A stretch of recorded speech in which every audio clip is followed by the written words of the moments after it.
Omwaro gwa Songa Buhuka omugombora ya Kyangwari omu district ya Kikuubi nigumwe aha myaro y'enyanja ya Albert eriho omuhanda ogu abantu barikwambukiraho kuza omu ihanga rya Democratic Republic of Congo na munonga omu provinsi ya Ituri.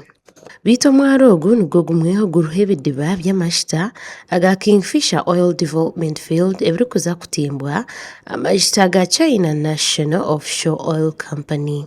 Godwin Angaria RDC wa Kikuubi byabigamba mu rukiiko rw'ebyokwerinda ahabwa ekyanga kya Bunyoro orwarwebembirwe Major General Moses Rwakitarate kandi bahinguza okukingaho omuhanda ogu obutagaruka kwigurwaho ahabw'enshonga z'ebyokwerinda aha majuta ga Uganda.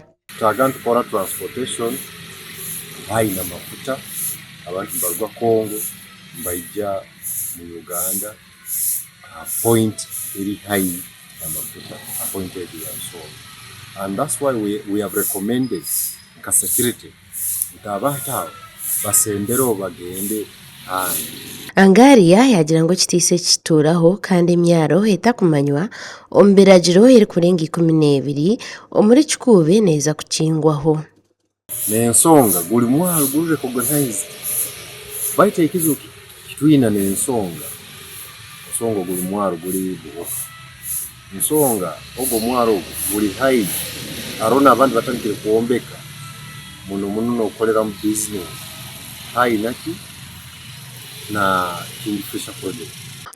Ichwama ejiti yashemeza chairman w'egombora ya Kyangwari hamwe n'abebembezi b'egombora bari kugira ngo naho bari kukira kwiha omushoro mwingi.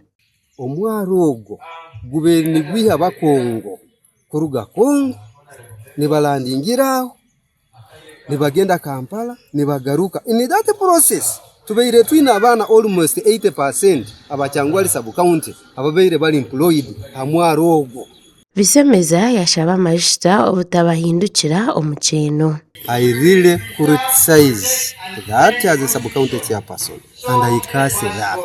Ensonga yiba kutugamba ngo security purposes habwa amafuta abanyamahuri amafuta ago gatatwizira zekasi musoro gutufuna ogu usagubara wingane na sente zitufuna z'amafuta bozi kufuna sente nyingi kuruga amafuta and kyatandikiro kyandika. Padde Kisembo chairman wa district ya Kikuubi obu yabanagambira mukoro gwo kurahiza chairman n'abakansala b'egombora ya Kyangwari yagamba ngo ntaza kongerwa okubaho orukiiko ha mwaro ogu arwa kabiri abantu baheyo okwetombitwa kwabo. I Abomukisa right do that I will be faithful and bear true allegiance to the Republic of Uganda and that I will preserve, so help me Allah. Tukwetaga bajja batusobole ensonga kandi balina kutuwa ensonga eziri pregnant.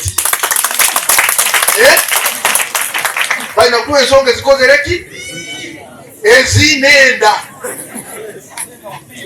ezijuire kurungi. Obwa hati tine muntu wena rukwikirizibwa okucwekanisa okuza omu ihanga rya Congo okurabira ha mwaro ogu habw'enshonga y'oburwaire bwa Ebola. Amakuru aga gashakwa Gad asaba.